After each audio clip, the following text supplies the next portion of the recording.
Okay, so I think the last time you saw me was about a week ago, and I was unmasking the car. Well, in that time, I haven't done a great deal. I've only jumped back on it today. It's really windy and cold here, by the way. So I'll flip around. So first things first, there's a smattering of dust over the surface, but I am exceptionally happy with the way the roof's come up. There's a couple of tiny little dents. There's a little bit of a dent in the rail here, but it doesn't matter because there's going to be some chrome going there. A couple of tiny little dents, and where that bug got in the roof, it's not absolutely dreadful, but you can see it. Where is it? So that's where he was. Looks worse on camera. Sorry about the strobing. And it's not too bad. But what I've been doing is sanding all the car. Now, I did make a mistake, and it's only a mistake because I've decided it's a mistake. It doesn't mean that it's necessarily the wrong thing to do. That is that where I had sand through areas and where I had little bits of bare metal, I went through and I spot primed in a whole bunch of areas, which might sound fabulous, except that I've just spent hours sanding it back because it left a coarseness to it that I didn't want there. Now, when I did the roof, you'll remember I spot sprayed and then did wet on wet with the paint. I'm going to do that any other time I ever do this. In fact, now that I've sanded this back, I've sanded back through to some of the original paint in places and in bare metal in places. That's okay. At the end of the day, I think the sanding that I've done will just make for a smoother finish, but it was unnecessary time spent. So lesson learnt. So what I'm going to do before I paint those parts of the car where I have sanded through and got bare metal on that, I'll spot prime, I'll mix my paint, and I'll paint over the top of it wet on wet, as I did with the roof. So lesson learnt. What I'm doing, you'll see this paint here. I'm painting the white roof is coming down to this side of the line through here. It'll be the same on the doors, and I've just chosen a line around here. So the white will come down to the bottom of this and join up with the bottom of the windscreen. And on the tailgate, same sort of thing. I just chose a line, so the white will come down across the top of the hip line on the car here. It'll come across, and I've just sort of gone inside. I've got to repair some of my tape because I've managed to damage a little bit of it from sanding. Same through here. So everything's sanded on the body, actually, apart from the radiator support. And everything is sanded and ready to go around the doors and below the tape line. Because what I'm going to do is mask up the entire top of the car so that I get no overspray on it. That was another thing. By doing this method of painting and letting the paint come down over the quarters, I've actually just had to sand pretty much everything back because I had that powdery overspray. I probably should have masked it with a soft edge, so the back side of the tape, and I think I would have saved myself a great deal of sanding work, but again, a lesson learnt. So I've still got to sand the radiator support. I've got to sand all those panels. I haven't touched those yet, so I've got hours and days of sanding in front of me, and I'm not kidding. So I've got to sand this. Now what I'm going to do, as I said, I'm going to mask the entire top of the car, and then I'm going to paint the door jambs. Oops, nearly tripped over. Then I'm going to paint the door jambs all in here in the body colour. Same on the tailgate. I am going to paint in these areas here where the mudguard will bolt back on top of, so those lips here, so I get paint right down in there.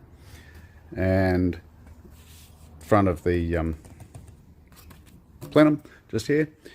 And I'm not sure about this for the overspray thing.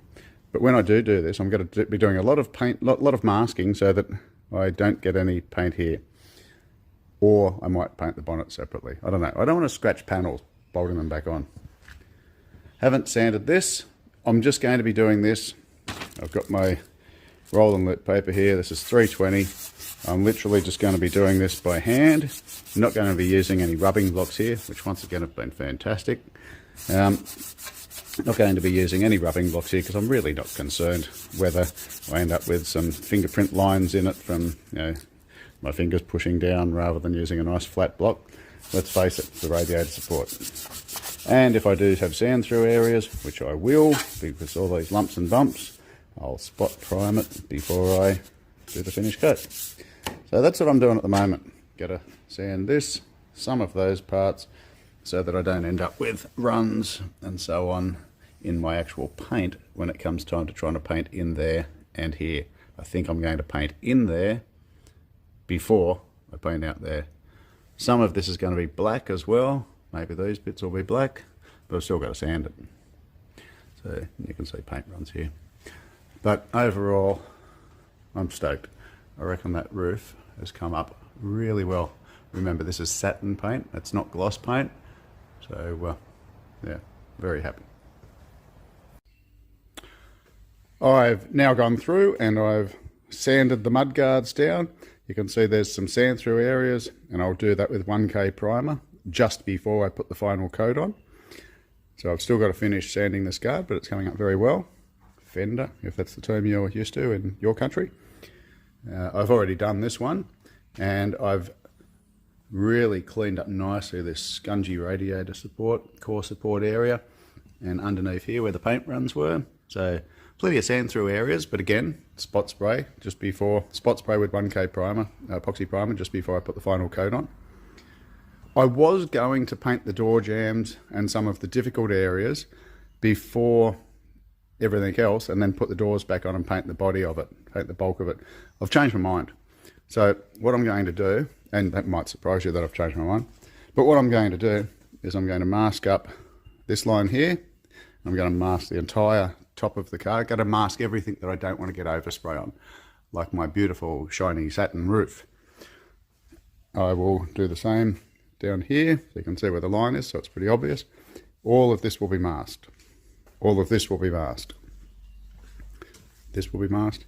This is the line. So I'm going to change this masking because I was going to do these small areas and then I was going to come back and do the body. I've changed my mind.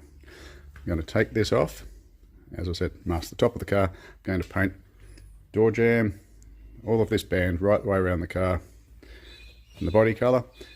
If I've got the guards prepared when I feel like painting, then I'll do the guards. If I haven't got the guards prepared, then I'll do those as a separate thing. And still haven't done anything about the bonnet, I've just realised. I don't even know where it is now. I've lost my bonnet, my hood. There it is. So I still haven't done that. And these panels here still need sanding back. I still haven't epoxy primed the tailgate on the outside. So still got stuff to do. So because I want to actually move along and I actually want to get some body colour on this thing, I think I'm going to body colour this. I've got the paint, by the way. I think I'm going to body colour this, and then I'll worry about all those hang-on panels later, because they're all at different stages of preparation, and that way I can keep the progress happening, and you can see what the colour looks like, and then I can fluff around sanding panels and bolt them all back on without trying to scratch my paint too much. Sounds like a good plan. Give me a thumbs up if you think that was a good plan. If you think it's a stupid plan, tell me. Put it in a comment. Tell me why I'm doing it wrong. But otherwise, I probably should do some work, because this is achieving very little.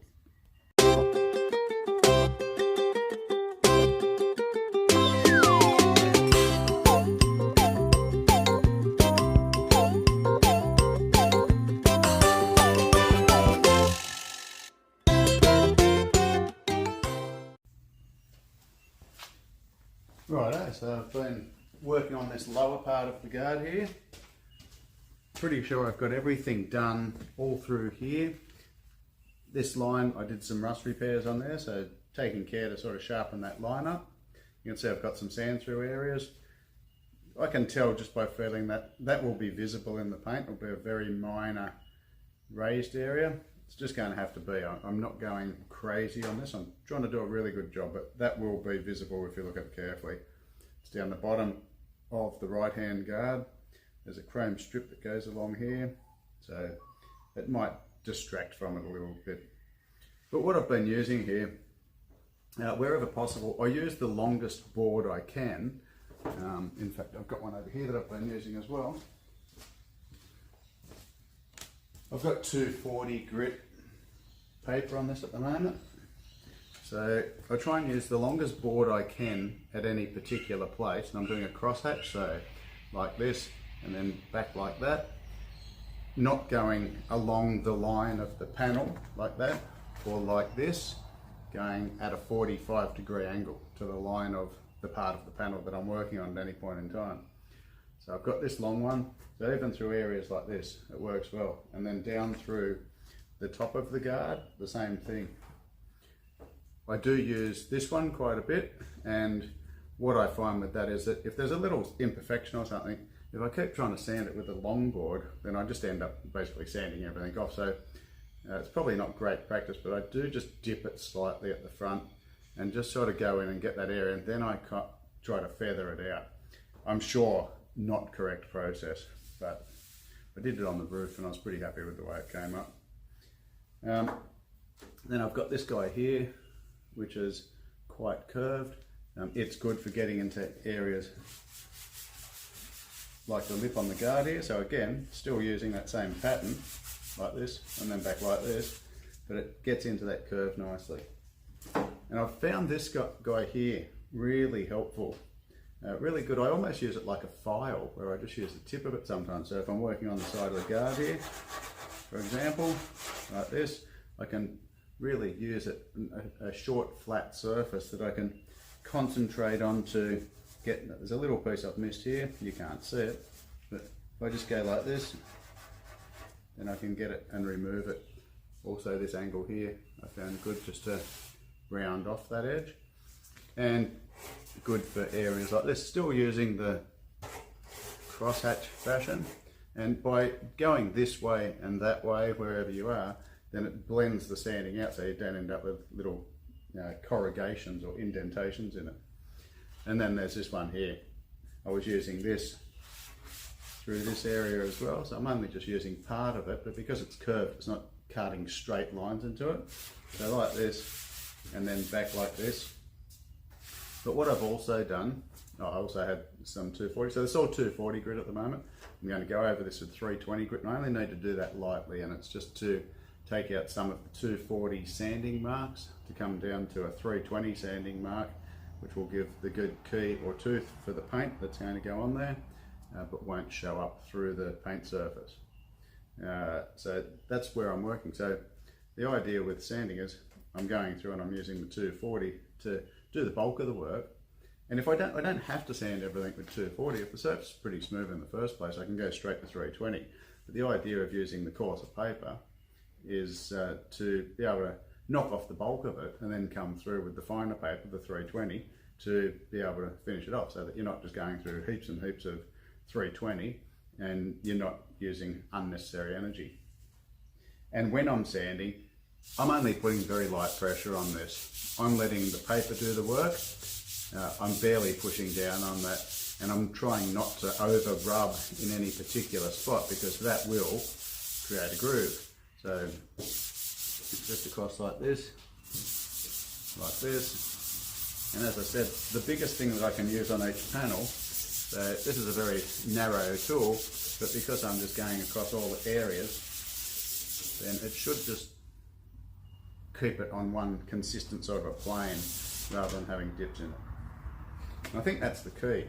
I've sanded things in the past, I think I was doing a really good job, and I wasn't using blocks like this, I was using soft pads, and what I was finding was that around my body fillet areas, after it was painted, you could distinctly see a line, even though I couldn't feel it with my fingertips, and it seemed really good. And I think I was using perhaps slightly too aggressive paper, and maybe coming down to too fine a paper as well, and just sanding dents into areas, because my block was not gliding over the top of the areas, but working, maybe the block I was using was too small. I do know, and I think a lot of people know, not to sand like that, just with paper, holding it with your hands, because you will end up with lines sanded into it from your fingers. You might not think you would notice it, but you do. About the only time I do that is really fine areas where it's not going to be seen, and if I use a tool, then it's not really going to be any better. So around the lip of this guard, I think it's fine. I've put this masking tape on here, and it is at the top of my body line. So I've put that there so that I can sharpen up that body line. So I've sanded up to the bottom side of this tape, And what should happen is that the epoxy primer that I'm sanding off gives that nice sharp line. Now I'll see if I can bring you in to see a better view of that. Hopefully you can see that nice sharp line. Now that's not a perfectly straight line, it does curve down at the end there. And I did some body work there, so it was a bit like this. So by doing that, I've been able to sand up to it and keep it sharp. When I do the top there, I'll lay tape along the bottom side of that line and work back to it, and it should just work in the same way to keep it sharp on both sides. I've already sanded the top of that. I'm just going to go through and check it. Righto, so a little time later, I've got this guard all sanded up. I took this guard back off, wasn't on there very well anyway, and sanded it up. I've given the front panels here a bit more of a sand, so I'll go over it one more time before I paint it, but I'm pretty happy with the way it's come up. I've got guards bolted on here, just got a couple of bolts in the top. What I'm doing at the moment is, when I was taking the guards off and various things, a lot of the bolts, a lot of the screws and things were rusted, or the head was flogged out on them, and I've had to either use an angle grinder to take it off, or there's been snapped bolts in there. So I have gone through on the tops of the mud guards, and previously I ran a tap and die, an appropriate size metric tap through and taps new threads, or even if the threads were already there, I've chased them so to clean them up so the bolts go in nicely. Because what I want to do is make sure that I've got all the bolts in when I'm painting the guard, so I don't end up with mismatched coloured head bolts. In the bolt heads, in the headlight rings where the headlights go in, there's 4 bolts, 2 that hold the mud guard to the radiator support, and 2 that hold the headlight itself. All 4 of them actually hold the headlight. So again, rusted, flogged out, snapped or whatever. So I'm just going through, I've already done this side. I've got one more to do over here, and I'm just going to run through with this tap. Now I think it's an M4.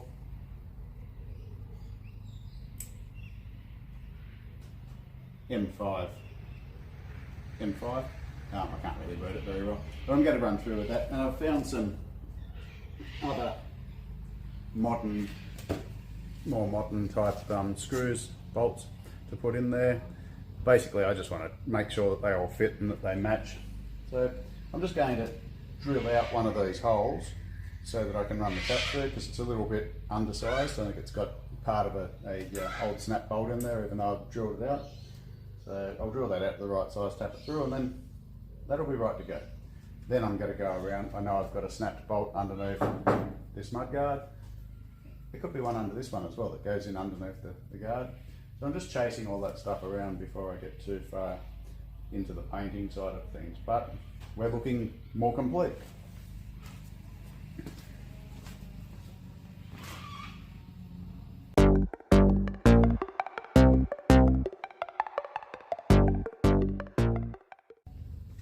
Well, that was easy enough. So this is the 4 screws that hold the headlight in. These 2 hold the mudguard on to the core support. They're mixed matched screws at the moment, but they're all the same. As I said, I think it's M5. So that'll do me for the moment. If I get excited, I might put all new hardware in there, and at least I know that they're the right hardware. It doesn't matter whether these get painted body colour or not. In fact, the headlights around the back of it doesn't get seen, but it's silver, so yeah, it really doesn't matter what colour they are. Probably better not to be painted body colour, but I'll paint them. So that's good. So I've got all those holes sorted out, and I will leave some screws in there just so paint doesn't get into the threads, because that'll just make it a pain later. Excuse me. So yeah, just doing that. It's just a little step that saves me from chipping the paint later, or having unpainted parts where I want painted parts and so on. This is a case in point of a snap screw. This is underneath the mudguard on the left hand side of the car. So just here, this screw is snapped off. Now I can just unhook the mudguard because it's just sitting there at the moment. I've got it bolted up the top, but if I just bend it down it'll come off. But I'm going to leave it there just for the moment because I don't think it's a problem. But what I'm going to do is center punch a hole in the middle of it so that I can get a drill to go into the center.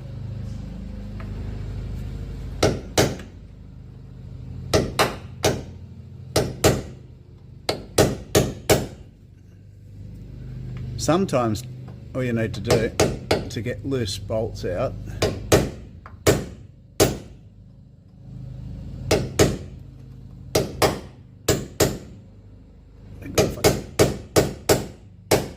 okay, I think I got the center. Sometimes all you need to do to get loose bolts out is actually bang them with a hammer a couple of times and then undo them. But that's usually successful when you've still got the head on it.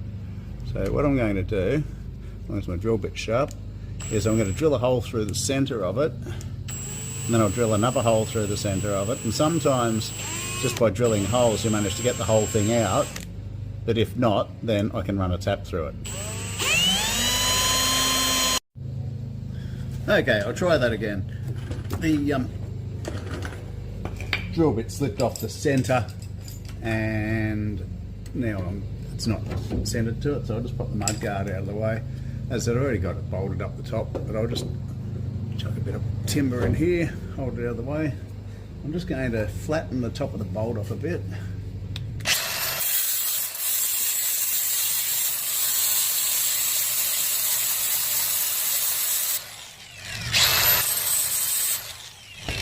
Now hopefully I can actually center punch the center of it this time. That is the idea of a center punch. What I'm going to do is find the center punch. Now, how can it go anywhere? There it is. Find the center of it.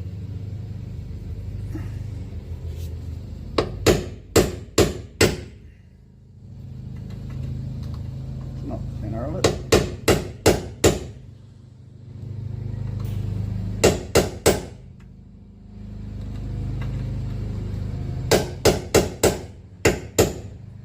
Now what may happen is when I go to drill this out, because I've tapped it, the screw may actually want to just undo anyway, but I'm not going to hold my breath.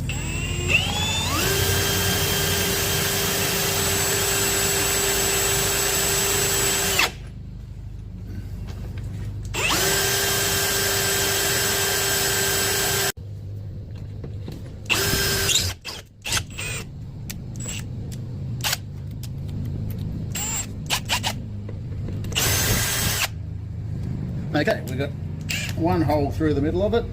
Now we've got a slightly bigger drill bit. Not sure what size bolt this is meant to be. It's probably bigger than the M5 that I've fixed on the others, but really doesn't matter. Whatever I tap is what I'll put in. Probably something larger than that though, I think. There's the larger drill bit. Because I'd already done the first one, it's just chasing that hole much easier. So yeah, I think I'll go for a slightly bigger bolt. I'll go and find a bolt and I'll get back to you. Okay, hopefully you can hear me okay over the lawnmower in the background. It's my next door neighbours and I guess they have a right to mow their lawn. So I have a tap, which is an M6 I think. I'll say M6, blind as a bat. Got a drill bit, which is the right size for the job. So this drill bit is a bit hard for you to see, but if I drill a hole there, I can still see the threads on the outside of that drill bit. So the hole that I drill with this will be the same size as the bolt, excluding the thread part, which means I can just chase a thread through with the tap and we should be right. And I haven't sharpened this, so look at that. Hopefully it'll drill a hole nicely, and that means that I sharpened it properly. If I didn't, it won't. Brilliant, really. Okay, let's go.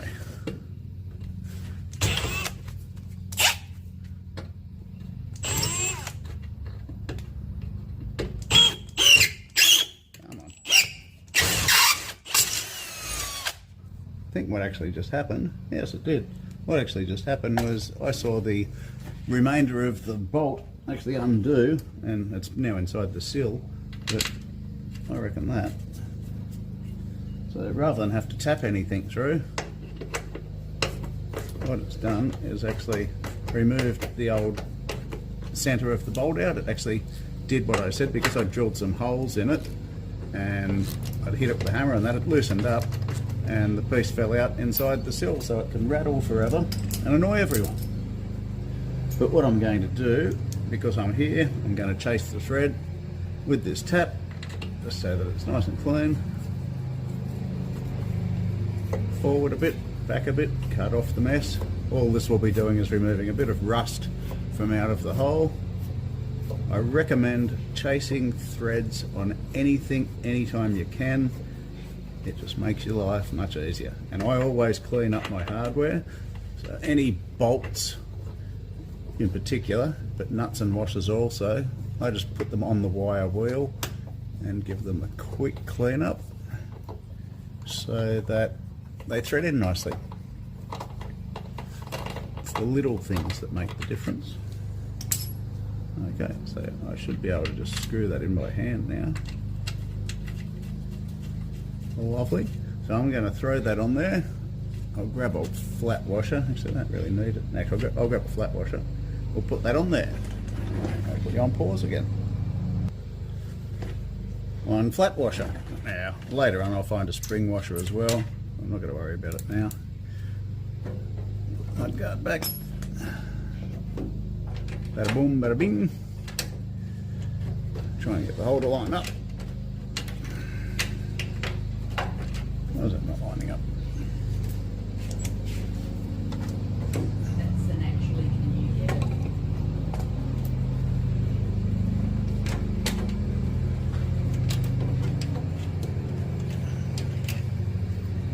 Righto.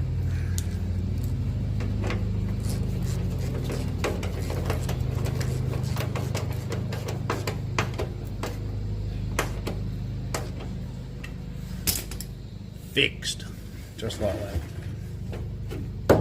Lovely. So I just had to duck out and pick up something from my son's boss, and I came back, went out to the hardware store, got some tape and so on, and then I came back and I thought, oh, this guard's not aligned properly, so I very stupidly picked up a rubber mallet and decided to give it a hit, try and whack it down. Well, all I managed to do was put a dent in it here and a dent in it there. So I guess I'm just about to apply some body filler to that. Clever.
This is the product I've just used. It's pre-folded plastic, 2.4 metres, so what's that, about 8 foot by 27 metres long, which is, I don't know, I guess 80 feet long. And it was just the right width to do what I was trying to do there. So I already had the body line that I'm going to be painting down to taped. The windscreen was still, I left the tape on there, even though I'd taken everything else off. And I'd already done my lines around the door here. So what I did, I draped the plastic over and I taped it on all edges. with the importance of making sure that nothing can drift up underneath it anywhere. So, you know, the paper was already here. I've taped to that down the side here, so you can see right the way around. So everything that isn't taped at this stage, sorry, everything that isn't masked, I should say, at this stage, can get paint on it, and that is the plan. So I can't remember if I said what I was going to do, but I did decide I was going to paint everything that you see there in the one hit. I've started sanding the doors back. I may do those at the same time or not. It's all about washing the gun up. How many times do you wash the gun? So, pretty happy with that. That plastic is not what I usually use. Usually the stuff I get is already taped on one side. But I got this, having watched some videos on spray painters, and plastic wrapping it like that in one big sheet seems to be the way to go. And I think it'll work really well. So, pleased with that.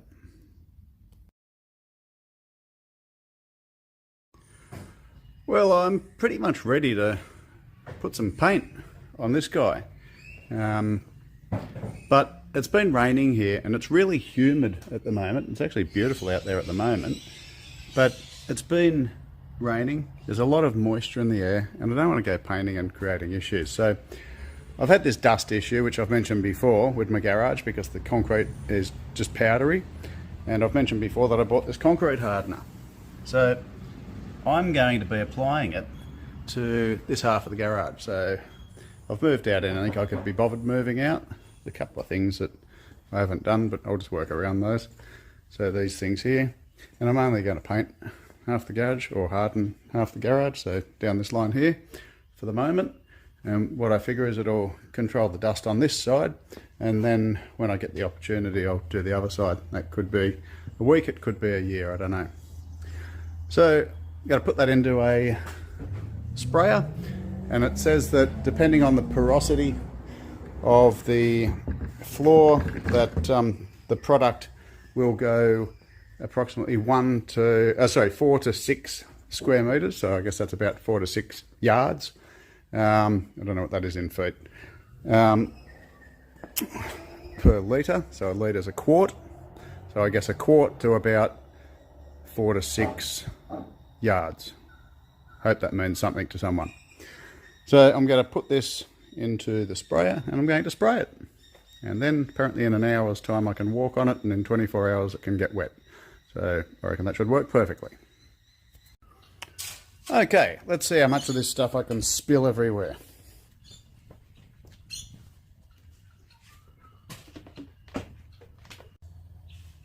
Well, I wouldn't have spilled any if I'd stopped when it was full. If you're not familiar with how I was just decanting that, rather than do what a lot of people think is the obvious thing to do and tip the drum this way, we've got it sitting up to a good height, and I've tipped it that way. You can control how fast it comes out. It runs out this side, it controls how fast it comes out. The other way you tend to spill it everywhere. So it worked well, other than the fact I didn't stop in time.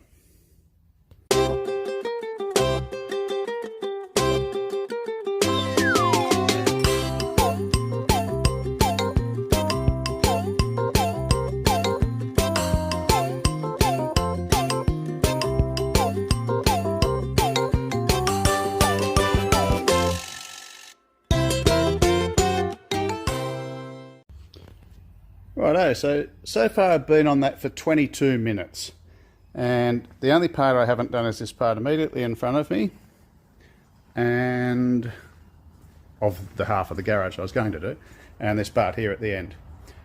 So I guess I'm getting about the minimum, so probably around about 4, maybe 4.5 square meters per litre, because this garage is 9 meters long and 7 meters wide, so it's about 3.5 for half of it. So that's around about 30 square meters.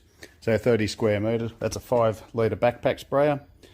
If I was getting 6 meters per litre, I would get the whole 30 meters out of that. So I've run a little bit short, which tells me I'm getting maybe 5 meters per litre. That's okay. It is pretty porous. It's interesting. I hosed from here through to about here about 4 days ago, and a lot of stuff washed off. I didn't hose here, and even though I swept it and vacuumed it just before doing this video, just from wetting it, all this powder has come to the surface. That's just how powdery this concrete is. So I'll be really interested to see how well that works.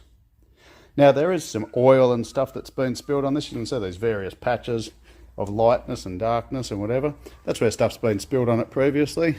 I don't really care if it binds to that properly, because really it's sort of holding the dust down anyway.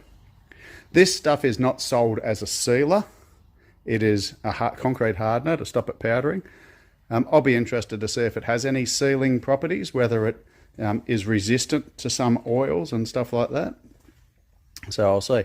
Now, as I said, I'm about 22 minutes into the spray, and it does say keep the floor wet, keep the surface wet for at least 20 minutes. If it starts drying, go over it again. So I've got a dry patch happening here and over here, and you probably saw me go over some spots a couple of times. I was trying to keep it damp, but realistically this area has been damp for 20 minutes, so I think I'm pretty good.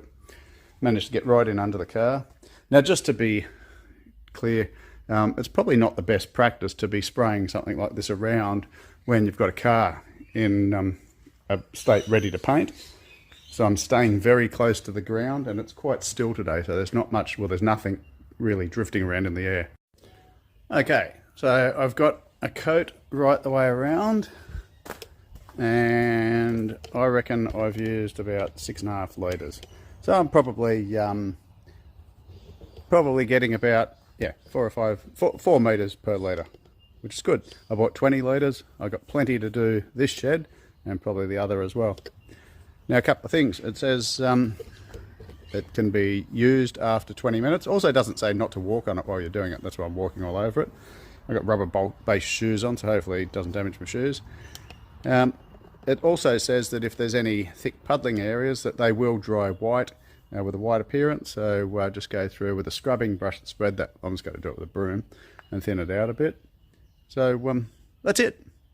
The floor is essentially dust protected on this side. Makes me a happy man. So I reckon I can more confidently go in there and do some paint without having to worry about dust coming up. I'll let you know how that goes. Next day, still a little bit damp in spots, and I just got a little dustpan and broom. I'm not going to try and video it because it doesn't show up. And this area that I was concerned about, I brushed the broom backwards and forwards. A little bit of dust comes up, but nowhere near what it was like. So I think it's a huge improvement. And I've touched it and nothing comes up off the ground in most other places. I'm convinced that this has made a huge difference. But until I actually run a broom over this properly, which I'm not going to do right now, I'll know. But I think it was definitely worth it in comparison to the other side, which if I was to sweep some of these areas here, for example, I know it'd just be super loose and dusty. So I think that's a win. It's going to pay dividends for paint jobs. Well, what a day. Bit of cloud cover, but it is beautiful. I have decided it's time to paint the Datsun. The parts that I've got prepared, at least, anyway. Look at that beautiful truck. So, floor's done. Car's prepped. I've cleaned, I've swept. Paint gear's ready. Let's do this. Okay, love it or hate it, this is our colour. It is called, what's it